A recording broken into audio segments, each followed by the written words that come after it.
नमस्कार, मैं हूं अनुराग और इनसाइड विद अनुराग में आपका स्वागत है। दोस्तों, 24 में हाफ और 27 में सूफड़ा साफ, यह वह डर है जो भाजपा का सवर्ण समाज की नाराजगी के बाद अब खुल करके सामने आने लगा है। क्योंकि अकेले सवर्ण समाज उत्तर प्रदेश के 75 जिलों में से 40 जिलों में भाजपा का कमल मुरझाने की ताकत रखता है, जिसमें पूर्वांचल, बुंदेलखंड और मध्य यूपी के कई सारे जिले शामिल हैं। अब किसी समय पर कांग्रेस का कोर वोटर रहा सवर्ण समाज आज भले ही भारतीय जनता पार्टी के साथ खड़ा हो, लेकिन सवाल यह उठ रहा है कि आखिर ये कब तक इसके साथ बना रहेगा। क्योंकि पिछले एक महीने में भारत की राजनीति में जो उथल पुथल हमें देखने को मिली है, वह तो कुछ और ही ओर इशारा कर रही है। चाहे वह यूजीसी रेगुलेशंस का मुद्दा रहा हो या फिर अभी हाल में नेटफ्लिक्स पर रिलीज हुई घूसखोर पंडित की फिल्म हो, केंद्र सरकार का फिजिक्स वल्लाह के साथ हाल ही में किया गया एक एमओयू हो, जिसमें एससी, एसटी, ओबीसी छात्रों को फ्री में कोचिंग मुहैया कराई जाएगी, लेकिन सवर्ण समाज के छात्रों को इसमें शामिल नहीं किया गया है। बात अगर हम केंद्रीय बजट की करें तो उसमें भी सामान्य वर्ग को निराशा ही हाथ लगी है, क्योंकि बजट में सभी वर्गों को हजारों करोड़ रुपए की सौगात दी गई, लेकिन सामान्य वर्ग के ऊपर कुछ खास ध्यान नहीं दिया गया। सारी घटनाओं की वजह से आज सवर्ण समाज अपने आप को बहुत ही ठगा हुआ महसूस कर रहा है। सवाल यह है कि जिस समाज ने पिछले 5 चुनाव में भारतीय जनता पार्टी को भर भर कर अपना प्यार दिया, अगर वह 27 में बदल गया तो क्या होगा। क्योंकि इतिहास गवाह है, जब जब सवर्ण रूठा है, लखनऊ और केंद्र की गद्दी पलटी है। दोस्तों, सबसे पहले बात करते हैं इस पावर गेम। भाजपा को यह डर क्यों सता रहा है? इसके पीछे कोई हवाई बातें नहीं है, बल्कि कुछ ठोस आंकड़े हैं। ये उत्तर प्रदेश में सवर्णों की आबादी 20% के आसपास है, जिसमें 9 से 11% ब्राह्मण समुदाय के लोग हैं, 7 से 8% ठाकुर समुदाय के और 4 से 5% वैश्य समुदाय के लोग आते हैं। अब सुनने में यह आंकड़ा भले ही छोटा लग रहा हो, लेकिन यूपी के सियासी नक्शे पर यह वोट बैंक एक बारूद की तरह काम करता है। क्योंकि प्रदेश में मौजूदा समय में प्रदेश के 75 जिलों में से 40 जिले ऐसे हैं जहां सवर्ण वोटर हार और जीत को डिसाइड करता है। इसमें पूर्वांचल के 15 जिले, जिसमें मुख्यतः वाराणसी, प्रयागराज और बुंदेलखंड के 7 जिले, जिसमें मुख्यतः झांसी, हमीरपुर और मध्य यूपी के 18 जिले, जिसमें मुख्यतः कानपुर, लखनऊ और इटावा आते हैं। अगर हम सियासी पंडितों की माने तो वह भी इस बात की ओर संकेत करते हैं कि सवर्ण केवल एक वोट नहीं होता है, बल्कि वह एक ओपिनियन मेकर होता है।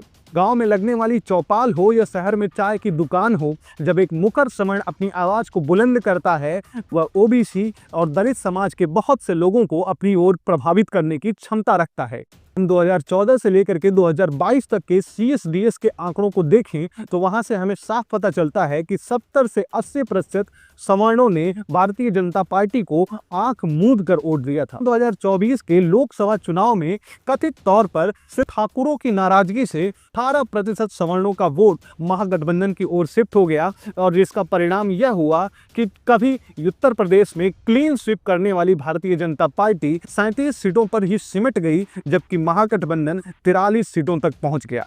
अब तो यह आंकड़ा 18% से बढ़कर के 30 से 40% तक हो चुका है। लेकिन आज सवाल यह है कि आखिर यह नौबत आई क्यों? वो कौन सी चिंगारी थी जिसने इतनी बड़ी आग लगा दी? इस चीज का जवाब जानने के लिए हमें हाल की घटनाओं पर एक नजर डालनी होगी। हाल ही में शिक्षा मंत्री धर्मेंद्र प्रधान के द्वारा यूजीसी 2026 इक्विटी रेगुलेशंस लाए गए, जिसमें SC, ST, OBC, minorities, PWD और महिलाओं को कास्ट डिस्क्रिमिनेशन से संरक्षण प्रोवाइड किया गया, तो सामान्य वर्ग को किसी भी प्रकार का संरक्षण नहीं प्रोवाइड किया गया। आज के परिवेश में जहां देश की कई बड़ी यूनिवर्सिटीज में ब्राह्मणों की तेरी कब्र खुदेगी, तिलक तराजू और तलवार, इनको मारो, जूते चार, भूरा बाल प्रकार के कई नारे खुलेआम लगाए जा रहे हैं। इसके बाद भी यूजीसी रेगुलेशंस के जरिए इन्हें किसी भी प्रकार की सिक्योरिटी नहीं प्रोवाइड की गई। सरकारों का कहना है कि इस एक्ट के जरिए सामान्य वर्ग के छात्रों को बाय डिफॉल्ट अपराधी मान लिया जाएगा। इस रेगुलेशन के आते ही इसका विरोध करना शुरू कर दिया गया।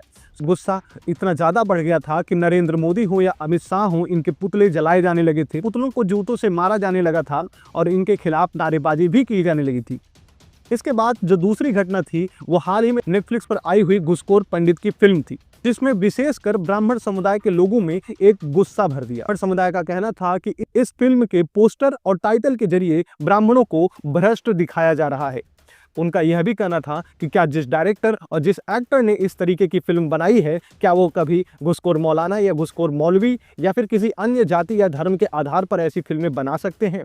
वैसे ये मेरे विचार नहीं है, ये उनके वक्तव्य हैं जो सोशल मीडिया पर किए गए हैं, तो इन चीज़ों को तो डायरेक्टली मुझसे जोड़ करके ना देखा जाए। तीसरी सबसे बड़ी घटना थी वो केंद्र सरकार का पीडब्ल्यू के साथ किया गया एक एमओयू, जिसमें एससी ओबीसी छात्रों को फ्री में कोचिंग प्रोवाइड की जाएगी एसएससी, बैंकिंग और यूपीएससी की तैयारी करने के लिए, लेकिन इसमें भी सवर्ण छात्रों को नहीं इंक्लूड किया गया। और चौथी घटना केंद्र सरकार का हालिया बजट है, जिसमें लगभग हर जाति वर्ग को हजारों करोड़ों रुपए की सौगात दी गई, लेकिन भी सामान्य वर्ग के ऊपर कुछ खास ध्यान नहीं दिया गया।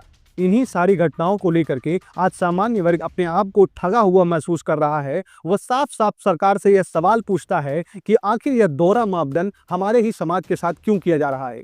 और ऐसा नहीं है कि ये सारी चीजें सिर्फ लोगों तक ही सीमित है, खुद भारतीय जनता पार्टी के कई नेता इस चीज को मानते हैं कि हाँ, सवर्णों के बीच में भाजपा के प्रति नाराजगी जो है वो लगातार बढ़ती जा रही है। और इसके संकेत हमें भाजपा के कई ब्राह्मण नेताओं द्वारा की गई एक मीटिंग से साफ तौर पर समझ में आते हैं। ऐसे में अब सवाल भविष्य का है कि 2027 में क्या होगा। भाजपा के रणनीतिकारों को यह समझना होगा कि डबल इंजन सरकार में एवं समाज का एक पहिया अगर जाम हो गया तो भाजपा की गाड़ी का पलटना लगभग तय है। यूपी के 40 जिलों में सवर्णों की नाराजगी 2027 में बीजेपी का सूफड़ा साफ होने की वजह बन सकता है।